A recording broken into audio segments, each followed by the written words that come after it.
Welcome back to the Real Estate Huddle, and we've got a special episode today, number 118, and we're going to be telling the story of some awesome guests of ours, and this is Jesus and Tabitha, who just bought their first home, and we're super excited for you guys. So we're going to hear a little more about your story, and we've got another guest, Nicole Young, who was their lender and got them here and helped them through this process that you guys met at an open house. Is that right? Yep. That's awesome. Yeah. Very cool. Just went to go see one near a neighborhood where my parents are and said, oh, cool. And then I walked in and you were at the open house and I started talking to her about a kind of affordability for mobile homes, really, and kind of how that worked. And then she gave me her card and I said, oh, well, we're not really, I don't know if we can afford it. So she said, give me a call. We'll see what we can do. So That's awesome. I have been there. That's great. What a fate meeting for you guys to be able to just link up at that one spot. And I know we had connected, you'd used our website for some of the searches, and you do win the award for like the most amount of activity for most amount of saved homes, most amount of active stuff. I remember when I first talked to you, you were like, I'm just shopping, and I'm like, okay, not a problem. And then in between that, you had talked to Nicole, and what was it like when this became a reality of being a homeowner? Oh, it's just the best feeling ever. Seriously. Like I said, I don't know if it's just our generation. It's just I've been working really hard most of my life, but before I met Jesus, I was a single mom. So saving money, just having to kind of live where you can afford to make sure that you have a roof over your head. So really just like I said, that's why I did say I was just shopping, because in my mind I was like, I'll never be able to afford anything. And that's why I did a lot of searches as well. I was searching for mobile homes or manufactured homes, so I was like, well, they look like they're cheaper. I mean, so maybe. And then just meeting her, and then Nicole talked to me a little bit about, there is, you can get financing and stuff for mobile homes. It's just a little different than your average, condo or single family home. And I said, okay, well, I don't know. I haven't really saved enough for a down payment. And it just feels really great. It feels like I reached the point, I thought was never going to happen ever. And now you've arrived. And now I've arrived. I have my space. I have my home. I can make my rules, and it's just a sense of freedom for me. Yeah, and paint a little history. So you were living with your parents, a single mom, and your son is now how old? He's 20 now. 20 now. So, yeah. and you had been with your parents for 12 years, was it? Actually, I have lived there before Jesus for about 15 or 16 years. Okay. We've lived with my family. Just to give context to that, they have one of those really old style homes that has a basically mirror from their top to the basement. So they rented it. Before even I moved in there, it's always been rented. Okay. Just space they never occupied. So I started paying rent down there. And that's for about 16 years. Yeah. Yep. Since my son has been very little, we've lived there. Like I said, it was obviously cheaper than living in an apartment, especially with the way apartments have changed. Yeah. So about 16 years, and then year 2 is when Jesus moved down with us. Yep. And we had our relationship, and then we've been there ever since. Okay. Been there. Yeah. We're out. Fast tense. So it represents not only like your freedom, right? Because I mean, perpetual renting, number one, but also living with family. Like there's 2 layers there, right? So no, and I remember you're like, I'm just shopping. You're just trying to like, is this affordable? But once you kind of had your sights set on something, and working with Nicole, you are able to like bring those 2 things together. So, so why don't you tell us about like your interaction with Nicole? You met her at an open house, and like how going through that process was like for getting all your paperwork together and getting pre-approved for a loan. Nicole made it really easy, actually. Like I said, something that I thought was just going to be a tremendous task in general. I knew where my credit was. I knew where my money was, that I didn't have as much as, you hear people with this big down payment. And she made it really easy. She was just like, here's what we can do. Here's the process. I filled out the application, and then you did really great. You were just like, if you find anything you like, give it to me. I'll tell you the numbers. We did tell her what we were looking to spend monthly. because we couldn't go over a certain amount monthly, just because that becomes unrealistic for me. And just, yeah, super easy. I enjoyed working with Nicole. Every time I sent her an email, like, hey, we looked at this property. What do you think the monthly is going to be? Here's the HOA, here's all this. And she was just like, oh, here you go. Just get it back right away. Really responsive and It's awesome. Super responsive, yeah. great. Math guru. Yeah, I was calling her. that's great. Was my test subject. So. Well, Nicole, too. you work with a lot of people that maybe don't take action, right? And like get Yeah.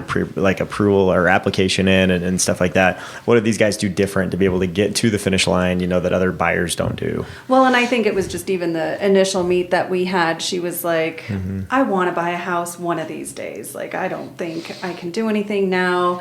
I know with credit and where everything's at, I'm just not quite sure if I'd even qualify. And so that's where it was just, you know what, you don't know until you try. Yeah. And it's just finding the right person and finding, having somebody that has the knowledge and everything to really discuss. I mean, I told her we might as well. If anything, what we do is, let's say you don't qualify at this time. Let's figure out how to set you up so that you do qualify within 6 months to a year, whatever it may be. So it's really just taking the time, and I always recommend that to first-time home buyers especially, is even if you're not looking to purchase for another year or two, like let's take a look now, because so many times they have no clue what all is entailed with it, or maybe they have their down payment, but then forget there's closing costs, or then it's the knowledge of, do you have a realtor that you can work with that's going to help explain concessions? There's just so many moving parts, and I think I like to over-explain. Yeah. I like to provide a lot of information, because when I purchased my first home, I kind of had some surprises at the end that were very unpleasant. And so being able to really inform them at the beginning, I think That's great. is And important. you have the heart of a teacher, and that shows with being able to take someone who didn't even think it was a possibility to paint that picture. And to your point, getting pre-approved even a year out. Yeah. Like if there are things with the credit that, I forgot when I was 18, I charged a whole bunch of money on my Express card and then never paid it off, and that's on my credit report. You have time to remedy and heal from that. So there's a lot to say about being prepared and working that road through. So, Yeah. Well, and that's cool that the mindset, right? Like you had a lot of doubts and a little bit of hope when you first started, right? And then you got educated and really understood how it all works. And with that information, then all of a sudden that began to shift, right? Your hope went up, your doubts went down. Still had doubts, right? But I think as debt piles on in your life, over time, you start to think man, I'll never get through this. And that's just something other people do. But I'm not going to be a homeowner, sort of a thing. And you were able to get the information that you needed and then take action steps towards that goal, and you were ended up being successful with it, which is a really cool story. I think a lot of people are lacking in that department. I want to thank the people who I consider teachers. You guys right here. Yeah. If she never met Tabitha, we would still be over there. And if Rock didn't tell us about how equity can affect your life and all these other things that I never even thought about, because we first started looking at condos and apartments and mobile homes too. We were looking at mobile homes. Yeah. Because Yeah. I thought, okay, they are cheaper. You look at it, it's pay $80,000 for the mobile home, and I was Yeah. like, that's got enough room for what we need, right? Sure, yeah. And some of them are huge, but the land rent, which is what came back into my mind. I looked at those and I was like, oh, that's right. There's land rent. Yeah. And then when we talked to Brock, that is through teaching moments from both of you guys. It's just there's not really any equity in that. Yeah. You don't own the land. More of a vehicle. Yeah, it's just, It depreciates instead yeah, of it's appreciates. depreciating. And I did not like that word. it's cheaper. Yeah, that's when Jesus changed the depreciation word came up, and he was like, "Whoa, wait, what?" It's a good segue. Yeah, exactly. Appreciation and equity are your two favorite things in homeownership. And you guys have an amazing story of equity, but that's going to be a teaser for later. We'll get to that. So, but no, you were very receptive to it. I remember sitting at the island in one of the houses that we were looking at with your mom and kind of walking through, and she was, we bought our home for this amount way back here, and now it's worth this much. And she's like, I think it's silly that someone would pay that much for this home right now. But then that's when that appreciation really just settled in for you. And I could tell like that shifted a little bit. And then also Nicole with the lending, and I kind of just helped forecast like, what does that mean for you guys? Like, so that was a real fun experience to be able to teach you guys through that. And ultimately, it's your decision. We're going to support whatever you want. But I remember like we were doing that, and there was like a freeway entrance ramp right behind us. And it was yes, like, I remember that. I had to like wait for the cars to come by, and I'm okay, all right. So that's one option. And ultimately, I think where you guys landed just couldn't be a better fit. But again, we'll get to that part. So I do remember we went out and we looked at some condos, we looked at some townhomes, a few different things just to kind of get you guys, get your feet wet, if you will, right? Convert from the online pictures that can be edited to the reality of what it is. And then we were in a townhouse complex that was fairly close to your work. That was the location was really nice, had a nice stream and stuff going in the background. There was 3 units for sale, and it was really convenient because we went through all 3 units in one stop, right? It was right there. And there was one of them that, appealed to you guys, and we tried to negotiate a good deal for you. And the sellers were just unreceptive to doing that. And I'm happy to say, or sad to say, but since they were unwilling to deal, there's a reason why they have removed all 3 of those from the listing. None of those properties actually sold. So the market dictated to them, and they just got so disappointed they lost all hope and have moved on since then. So maybe they'll try again later, but it works out for a reason. So that was kind of one of those. And but then we landed on a property, and to give you a perspective, it was on the market for 223 days. So in the Denver market for an attached unit, So in the Denver market, if you go past 60 days, you're really like it's a stigmatized property. You kind of have like, oh, what's going on here? It happened to be a corporate entity that owned the property. Right, we were dealing with a business instead of an actual seller of the house, which presented its own challenges. But we kind of worked through that, and we went and looked at the property, and it was like, hey, this is a good fit. Like, okay, everything kind of lined up. Nicole did the budget with you guys and walked through that, and then we went through and were like, okay, well, this is what it's worth. It's been on the market for a long time. Let's see what we can do. And we put in an offer and worked through the negotiations on that, and worked out really well for you guys. So we were able to get it under the list price after they've done, they've got 15 different price drops over the days here in the 223 days, right? Yeah. So, and if we undercut even below that on top of it. So then we got to the next part of the process, which was inspection.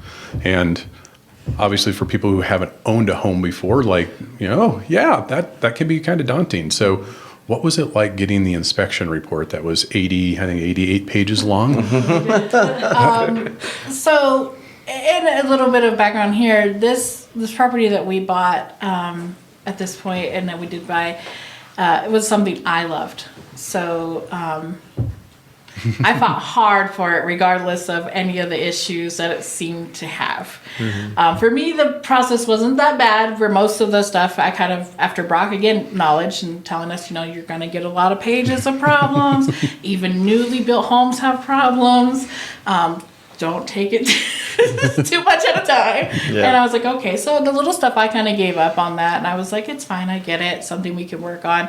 It's a little bit of a big document to look at. But I think the only problem we had was that big problem. And then that's when my heart kind of sank, because I had fought so hard for this property. And then that showed up, which was the furnace. It's just the furnace was 20 plus years old, is what we were told, and that it wasn't even turning on. Yeah. During inspection, I want to say it was 26 years old or something like that. And average lifespan is 20, right? So the furnace didn't actually come on. And coming into the winter season in Colorado, it's kind of a requirement to have a furnace, right? So obviously major sticking point. And then working with a corporate entity, they're like, oh, we're just going to send a tech out to fix it. And I'm like, I don't think, let me clarify here. You're not going to get parts for a 26-year-old furnace and make it functional. Like, that's just putting a Band-Aid on something that needs stitches. So I appreciate you trusting me. We put a really firm line down with this corporate entity, and they were like, okay. So they had sent a tech out just to evaluate, and they're like, yeah, the technician agreed with us.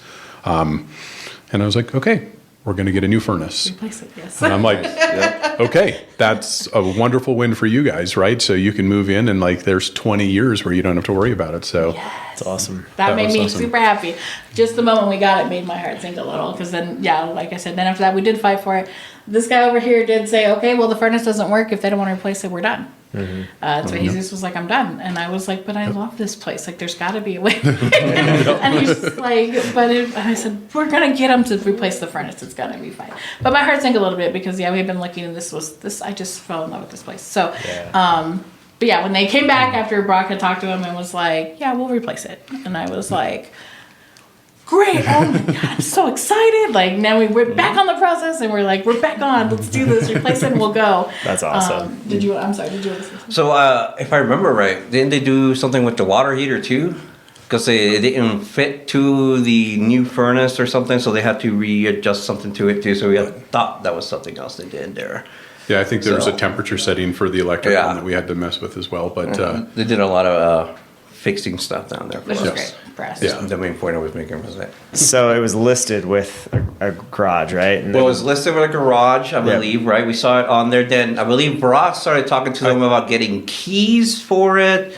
That's when they started freaking out, saying, "Well, we can't figure it out." And then I think you have the rest of the memory there was some ambiguity whether it had a garage or not, but the MLS was like empty, like it had not like. They didn't even say fridge, and I'm like, "There's a fridge here." They didn't like none of the appliances were listed right, and I'm like, you could tell that these people had never been in the home. So I looked up the properties, and there's a row of garages, and I'm like, well, okay, let's put it in with a garage so we can say it's a detached garage, just to make sure it's covered. And turns out it wasn't there. So apparently somebody deeded that garage to somebody else. So they sold it. So which they're individually owned, right? So they can do that sometimes if it's deeded into the deal. And so since that was already sold, that created a dilemma, right? And sometimes, like, if you work with an agent that like doesn't have your back, sometimes they'll just say like, hey, the mistakes happen sometimes, and sorry. oops, sorry. But No, Brock was great with that. Yeah, he was just like, hey, he took, for the, like you said, they didn't even have the fridge or anything. Like, we took pictures of like, we want what's here. Yeah. Because this is what we're expecting here. And then he's like, oh, garage. And then he did ask, he's like, okay, we need either 1 or 2 keys, whatever you guys have available for the keys for the garage to open them, the fobs or whatever. And they were just like, okay, well, we don't have them. We'll have to get them. And then they came back and they're like, well, okay, no, we don't have them. Are they in the property? Like, and it's like, no, there's nothing here. And it's just, then it led to, okay, well, actually, no, it's not deeded to here. So we don't have that garage. And it helped us save as well, just because we were able you had to our negotiate. back, because it was supposed to have a garage and now it doesn't. You get more off the price. Yeah, we got a little more off the price. So Yeah. I totally forgot about that. Because the original offer So- was 283. Is that right? Original. Yeah. Yeah. 283 minus 8. Yeah. Original. And then Right. Saved that much on it, yeah. that's what brought That's it right. down to that 273 To the mark. 273. Yeah. That was that. They said, oh, okay, well, Yep. okay, we'll take some off since there's no garage. Yeah. Which makes sense And because we then were like, "Fine, but how-" an appraiser usually uses about a $10,000 adjustment for garage or not a garage, so that Right. makes a lot of sense, and that's great. You're able to save $10,000 more that maybe you wouldn't have saved, right? If we wouldn't have just inserted a garage on the contract just to be safe. So Right. That's awesome. No, like I said, they both had our back. So no, Brock had our back on that, and I had it with everything else. But no, that helped us save a little bit. And okay, we don't have a garage, but at the same time, we still have a parking spot that's so close to our townhome, and Yeah. we still have storage space and saved us money. So I'm all about the money. He'll tell you that. Yeah. But, And your payment's probably what, $60-$70 less with 10,000 difference in borrowed. About that. So that helps a lot, in the long run. Yep. So, helps us a lot. yeah, All those pennies add up. yeah, that's great. Well, good deal. All right, so now the next part was the appraisal process. So, so the lender wants to validate that they are borrowing money or lending money against an asset that is indeed worth that amount of money. So you get a third party that comes out and evaluates the cost or the value of that property.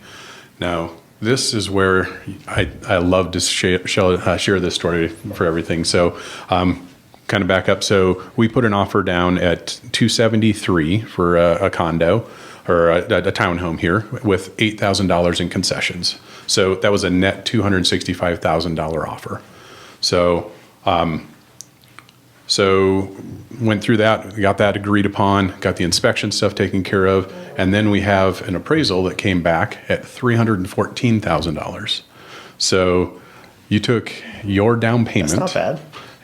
And so I love to say you just took your down payment and 5x'd it Yep. by just buying the property, by Awesome. being willing to be diligent, be patient with it. Obviously, inspection stuff was a little bit of an issue, and working with Nicole, being able to okay, what does that mean?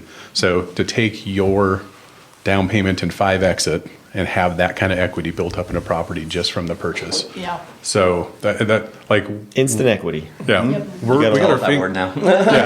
So, Nicole, I don't know about you, but if the appraisal comes back at purchase price, generally, we're Yes. good. Like they cleared the hurdle, right? So, for the fact that they came back at even higher than the purchase price, so I know It doesn't happen very often. It's pretty rare. Yeah. Yeah. Well, I'm super glad it did. Especially yeah. that high of a When- spread. Right. That's When awesome. we saw that appraisal come back, I was like, oh, nice. Usually underwriters aren't overachievers, so they just appraisers. I mean, they just want to get it done so that the underwriter approves it, and they don't have to Yeah. explain and do more work to say why it's worth more than it actually is priced for. So it's pretty awesome. But that seller priced at $331 initially, and so if they would have priced it in the low threes, like $315, it might have sold quickly. But since they priced it too high and then they were chasing the market, it got all the way down to what you guys got it for. Yeah. So And that's the key on the sell side, right? Is to make sure you have your data and your research, so you price it accordingly. So 223 days on market, they priced it too high and they chased the market the whole time, Yeah. which really worked out to your benefit. Oh, yeah. And which was awesome for you guys, but this is kind of a note for all the sellers, like, hey, this is what happens if you think you can get more than what the market is telling you. So be sensitive to that, right? So with all of that, then we did have some excitement there. We had some job transitions for Jesus, which is Jesus on the application or not on the application? Yeah, So, that was a pain. so Nicole came through and had to go re-go through underwriting and in a really short period of time. So Nicole, I commend you for having the diligence thank to you. push that through Thank you. and to make that work. I think from where we wanted to be to where our closing date, we we closed on a Saturday, right? We signed papers on a Saturday to Yeah. close on a Monday. On Monday. So it was a very, very interesting transaction. Not normally, what happens, but we got it covered. Nicole, thank you for coming through on that. So, and then we had one other thing before closing when we did a final walkthrough. So with this corporate entity, they gave me an estimate for the furnace replacement and some other things. I'm like, do you actually have an invoice? I just really need an invoice that you paid to make sure it happened. And that was just 3 days of just beating just pushing a rope, right? It just isn't going to happen. And I was like, okay, I'm just going to go to the property and look. If I can see that the furnace is new, check the box, right? My favorite part was the furnace was new and the air conditioner, the central air was new as well. So you got a whole HVAC system. And the funny thing is that air conditioner was only 7 years old. So it wasn't it was still functioning, it was still operating, but because this HVAC company that came in and did that estimate, they're like, yeah, we need to replace the whole system. And the corporate entity just agreed to it and approved the invoice, and so it worked out for you. So now you have a whole new HVAC, you've got heating and cooling, all brand new, taken care of. that's awesome. So Yes. That's great. Yeah, it's like we rolled. If anybody plays D&D, it's like we rolled a 20 on this house. 100%. Yeah, I love it. so That's great. Yeah, that was exciting. It was exciting, like I said, that we got it where we did, and then it came back appraisal much higher than we got it for. And then Brock called and said, oh, so they did replace the furnace. And I was like, okay, good. That's what we needed. And he was like, and they also just replaced the air conditioning, so it's all the new HVAC. And I was like, oh my God. That's pretty awesome. That's great. So That's $12 to $13 worth of supplies, with the heating and cooling system. That's huge. Yeah, and we need it. We need it because we're three of us live there, and my son gets too hot, I get too hot, he gets too cold. Everybody has to have temperature. We have birds, so they have to have a certain temperature too. Oh, so, nice. That's cool. So yeah, it worked out great. I'm so excited to have that in the house. Like I said, brand new. Like you said, I have 20 years now on my heating system. When first that was my big heart sink. Yeah. That doesn't even turn on. Oh, what? That's awesome. And if you have money to spend on your home, if you're going to spend it on a furnace and an AC, that's not as fun. And you're only going to get 15% back on that instead of you have money to spend on flooring or paint, you could get 300% back on those. Those are huge return on investment type items that are fun. They're emotional, as far as what buyers love to see in homes if you resell it down the road. So there's just some way better returns that you can have on other things. So we want your money to go to that, not on furnaces and ACs. That's so true. So what a Good win deal. to be able to get all of that. So amazing. It was kind of like fate. I mean, you ran into Nicole at an open house, and this property went. We had some roller coaster events in there, but it worked out. So and now you were able to get in before Thanksgiving. You got to host Thanksgiving dinner. You got to decorate for Christmas. So in your own place, and tell me what that's like.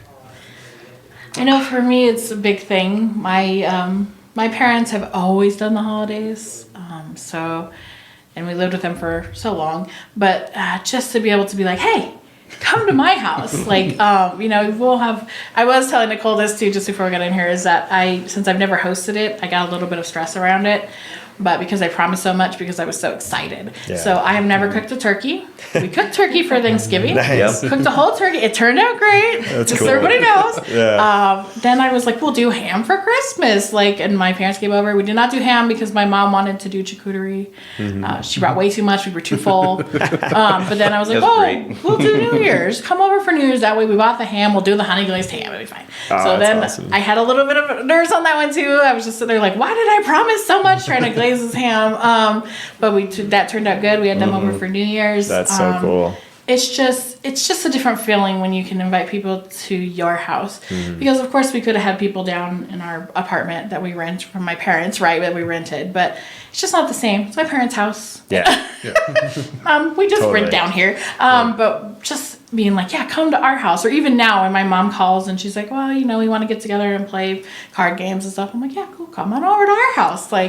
It's just a good feeling. That's so cool. And to know that it's yours. Yeah. And just to have everybody over. Yep. And to see the spirit and the joy. And because my family's a big Christmas family. As Brock will tell you, with my mom, she was jealous of our townhome because we have shelves and all this high ceilings to do garland. And the fireplace. And the fireplace. So she's never had a fireplace so that we Nice. could have our stockings. Yeah.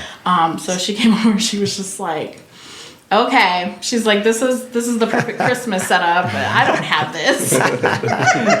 That's too But cool. it was just so good to have them over. That's to our awesome. place. I don't know, what was your feeling? Well, mine is a little bit different being the man, right?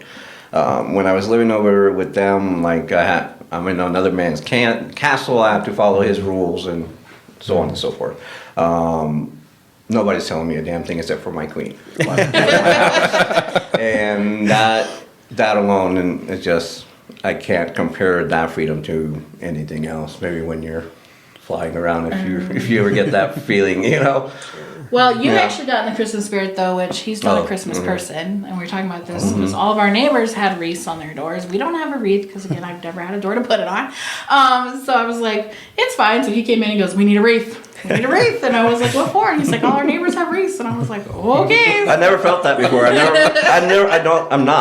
did not care. And then I got jealous walking back when I was taking out the trash. And I saw the neighbors' stuff all nice and Christmassy there. And as I'm walking towards this, nothing on ours. And I went to grab the wreath that your mom had made. I had And one that was outside. the plan A. I'm just going to put this there. Fine. But awesome. she did not like that. Obviously, I interjected on that one. It's just, this is an indoor wreath. It does not go outside. It's too big for the door. Yeah. Why do we need a wreath? Because everybody else does. Oh, okay, cool. Okay, we'll go on Amazon.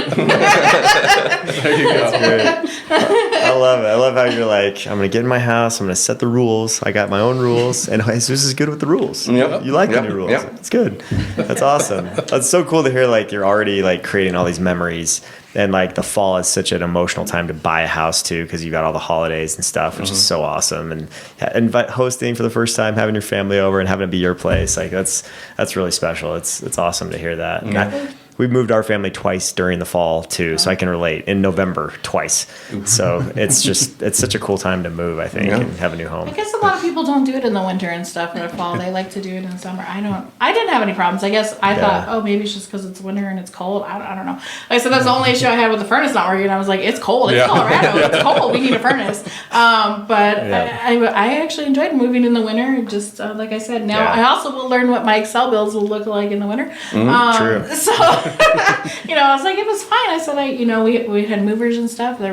Well, it's kind of been a warm Colorado winter. Yeah, it's been a late one. It did not snow our whole time we were gone, or we're moving. So, it is really kind of a fun thing. Like I said, I got to decorate, which is great for me. Yeah. Like my family's big decorators. Although I will say I'm a little opposite. I did, as soon as Christmas was over, I think 2 days after Christmas, I was like, okay, all is down, because I got to make my house normal. Like because we just moved in. And I was like, I got to make it look like what it needs to look like. Yeah, you haven't had normal. It was just Christmas house, like because all the Christmas stuff was out.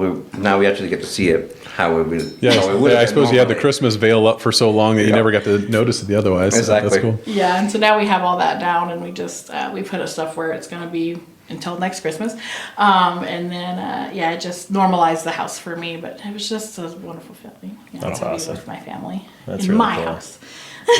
We're happy for you guys. That's awesome. No, Such a cool story. Appreciate you guys coming to share your story and kind of walk through that. And you guys are a really good testament to like those first time home buyers.